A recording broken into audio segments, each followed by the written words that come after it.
Sabar teman-teman sekalian, seperti statement yang menarik disampaikan oleh Umar radhiyallahu anhu, sabar itu ibarat kepala dari badan. Bagaimana bisa badan berjalan tanpa kepala? Dalam arti kata, memang senjata seorang muslim selain melawan kebatilan, selain berargumentasi yang kuat, selain juga segala macam termasuk harta yang halal yang dikorbankan untuk mempertahankan kebenaran, juga senjatanya adalah sabar. Dan sabar ini hanya bisa dimiliki oleh orang yang berilmu. Karena kalau dia sudah punya ilmunya baru dia bisa bersabar. Kalau tidak tentu tidak akan pernah bersabar. Karena orang-orang yang berilmu pasti tahu. Dan itu sebabnya juga kenapa kita pelajari pada kesempatan ini insyaAllah. Semoga kita termasuk orang-orang yang sudah punya ilmu. Terutama dalam masalah bab sabar ini. Bagaimana dia adalah bagian daripada karakter dan perangai. Dan harus dijadikan sebagai karakter dan perangai oleh setiap muslim. Allah subhanahu wa ta'ala menyebutkan dalam banyak dalil berhubungan dengan masalah agar menjadikan sabar sebagai senjata. Dan definisi sabar kata ulama adalah menerima takdir Allah dan ikhtiar mencari jalan keluar. Itu adalah sabar. Apapun sifatnya, baik masalah itu kecil ataupun besar, ya semuanya diikuti dengan sabar. Yaitu menerima dulu itu sebagai keputusan dari Allah. Baik itu adalah sebuah nikmat ataupun sebuah cobaan yang kita anggap sesuatu yang kita tidak senangi. Karena enggak mungkin terjadi kecuali dengan takdir Allah subhanahu wa ta'ala. Dan kata Hudzaifah radhiyallahu anhu, Allah tidak pernah menetapkan sebuah hukum kecuali Allah ingin hukum itu diterima. Walaupun kita tidak suka.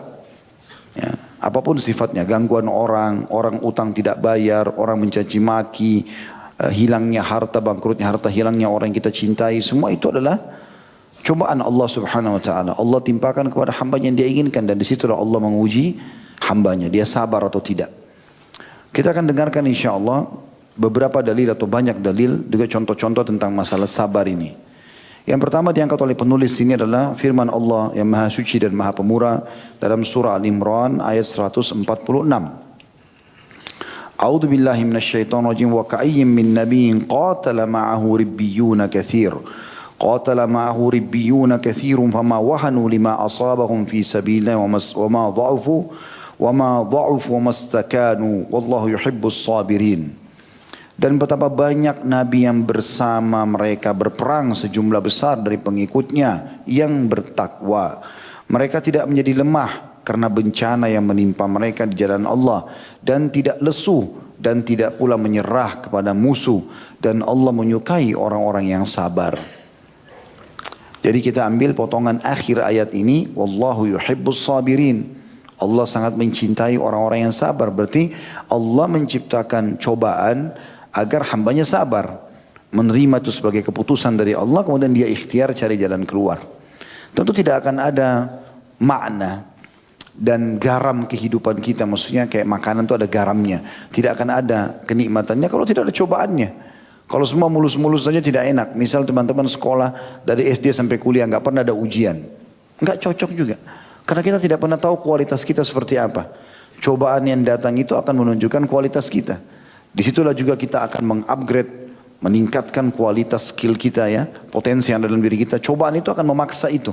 Dengan kita sakit, kita coba ikhtiar untuk berobat. Kita coba untuk ikhtiar bisa merasakan juga kurangnya tidur. Mungkin dengan puasa kita bisa sabar dengan kurangnya makan dan minum. Mungkin segala macam. Itu adalah ilmu, pengetahuan. Yang seharusnya kita anggap sebagai sesuatu yang positif. Jadi keliru kalau orang yang menganggap cobaan itu adalah sesuatu yang berat bagi dia. Atau dia membesar-besarkannya. Ada orang kadang-kadang kalau ngobrol sama kita masalahnya kecil. Hanya mungkin karena sakit sedikit. Saya pernah ketemu dengan seorang yang sudah tua. Kemudian dia datang mengeluh sama saya, Ustaz saya datang ke Jakarta karena saya mau berobat. Saya ada diabetes begini begitu, masalahnya ini seperti sesuatu yang sudah sangat besar. Padahal saya lihat orang ini datang dari Jawa ke Jakarta, duduk makan, hadir di pengajian, jalan enak, bisa bernafas. Salah satu cobaannya hanya karena ada diabetesnya. Dan itu bisa setiap saat Allah sembuhkan, kemudian dokter mengatakan Anda sudah sembuh, selesai. Dan dalam prosesnya pun ada dokter dia bisa konsultasi, ada obat bisa meredam diabetesnya dan segala macam hal. Lalu kenapa harus dengan keluh kesah ini? Allah subhanahu wa ta'ala ingin memberikan nikmat supaya disyukuri, memberikan cobaan supaya disabari. Jadi tingkat sabar dalam cobaan seperti tingkat syukur dalam nikmat. Sekali lagi, tingkat sabar dalam cobaan, artinya kita harus betul-betul bersabar itu Sebagaimana kita harus bersyukur dalam nikmat. Kita tahu kalau kita bersyukur, kita akan ditambahkan nikmat. Kalau kita bersabar, kita akan diberikan ketenangan dan jalan keluar. Itu pasti. Tidak ada solusi yang lain. Tidak ada opsi yang lain. Mirip orang lapar, makan solusinya. Orang ngantuk, tidur solusinya. Ini orang cobaan, sabar solusi. Sebagaimana nikmat, syukur. Itu solusi. Tidak usah ciri yang lain. Karena ini Allah SWT yang telah memandu kita untuk ke situ. Allah berfirman betapa banyak nabi. Bisa makna, kata ulama tafsir, seluruh nabi yang Allah sudah utus. Kecuali sebagian kecil. Karena memang ada sebuah hadis Bukhari menjelaskan nanti akan datang nabi pada hari kiamat. Tapi enggak disebutkan namanya, yang tidak punya pengikut satupun. Mungkin memang tidak ada yang beriman. Allahu alam siapa nabi itu. Karena dari 124 ribu nabi dan diantaranya 313 rasul. Itu yang wajib kita imani 25 nabi dan rasul. Masih banyak yang kita belum tahu. Nabi Muhammad SAW saja Allah mengatakan masih ada di antara nabi-nabi yang ada nabi yang kami ceritakan kepada Muhammad, ada yang belum kami ceritakan kepada. Jadi memang hampir semua nabi-nabi bersama mereka berperang sejumlah besar dari pengikutnya yang bertakwa. Untuk berperang itu bukan hal yang gampang. Keluar, bawa senjata, berhadapan dengan musuh. Kalau kita tidak pernah memulai pengorbanan kecil, kemudian mau diminta pengorbanan besar, mustahil terjadi. Antum nggak pernah berinfak 1.000 rupiah atau 2.000 rupiah lalu kemudian mau berinfak 100.000 itu nggak bakal mungkin terjadi. Tapi mulai dari kecil, kemudian bertahap jadi 5.000, 10.000, jadi 50.000, jadi 100.000. Tidak akan pernah jadi 1 juta kecuali 100.000 dulu dimulai dan seterusnya sampai pindah kepada hal yang lebih besar. Kita berkorban dulu haus, lapar dengan puasa. Kita berkorban dulu dengan mendahulukan orang lain. Baru nanti tahapan-tahapan yang terbesarnya berkorban darah gitu kan. Itu yang sering kadang-kadang saya godain beberapa jemaah, bapak yang umroh dengan atau haji dengan saya. Kalau yang tidak mau gundul, saya kadang-kadang bercanda. Pak, baru rambut Allah minta, belum darah. Gitu. Sudah berat seperti kalau cukur rambut itu sudah luar biasa menjadi manusia paling jelek di dunia. Kenapa? Apa masalahnya gitu? Rambut digugurkan, apalagi dalam sebuah hadis yang dihasankan oleh para ulama, setiap helai rambut yang gugur 1 pahala. Itu luar biasa gitu. Tapi masih berat. Hanya karena malu di depan istrinya, hanya karena malu tempat kerjanya. Sampai kadang-kadang sambil mereka tertawa saya mengatakan, kalau antum gundul karena kriminal, malu. Pulang haji umrah gundul malu, aneh ini. Kan gitu. Jadi berkorban dulu rambut, nanti kalau Allah minta darah, berkorban perang, siap gitu kan. Terus tiba-tiba belum pernah berkorban lalu mau diajak jihad, dibawa kolom semuanya.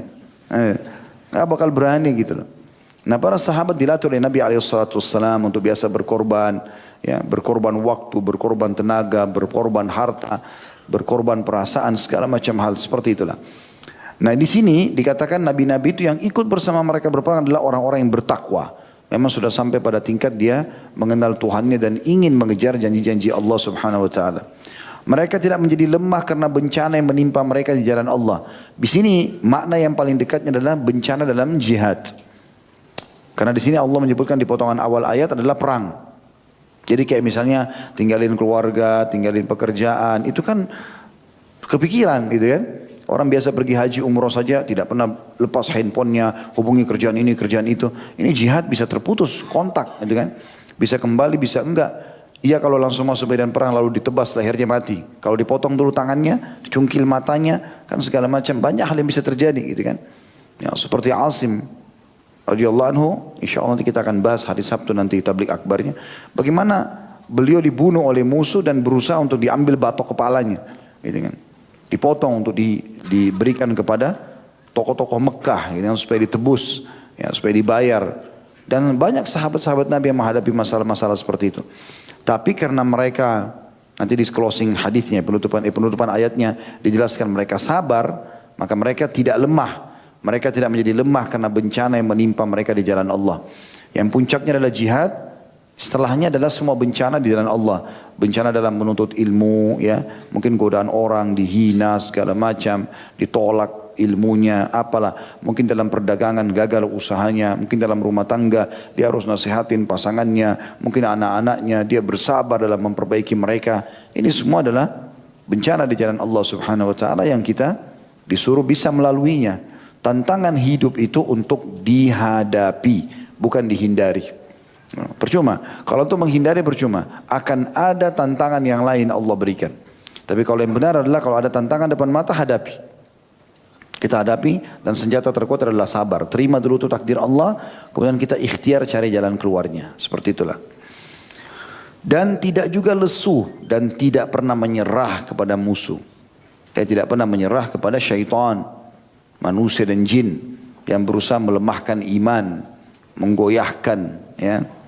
Tidak ada sama sekali. Dan orang-orang beriman selalu kokoh menerima keputusan Allah SWT. Sebagaimana dia nikmat, bersyukur dengan nikmatnya makanan, minuman, dia juga merasa nikmat dengan kesabaran yang Allah berikan pada saat musibah sedang datang, gitu kan. Urwah bin Zubair rahimahullah, dia kakinya satu diamputasi, anaknya mati. Begitu dia pulang ke Madinah, orang-orang pada takziah ke rumahnya, lalu mengatakan, sabarlah, beginilah, begitulah. Pada saat dia lihat banyak orang ngomong, langsung dia mengatakan, sebentar, jangan pernah ada yang mengucapkan kata-kata menyedihkan bagi aku.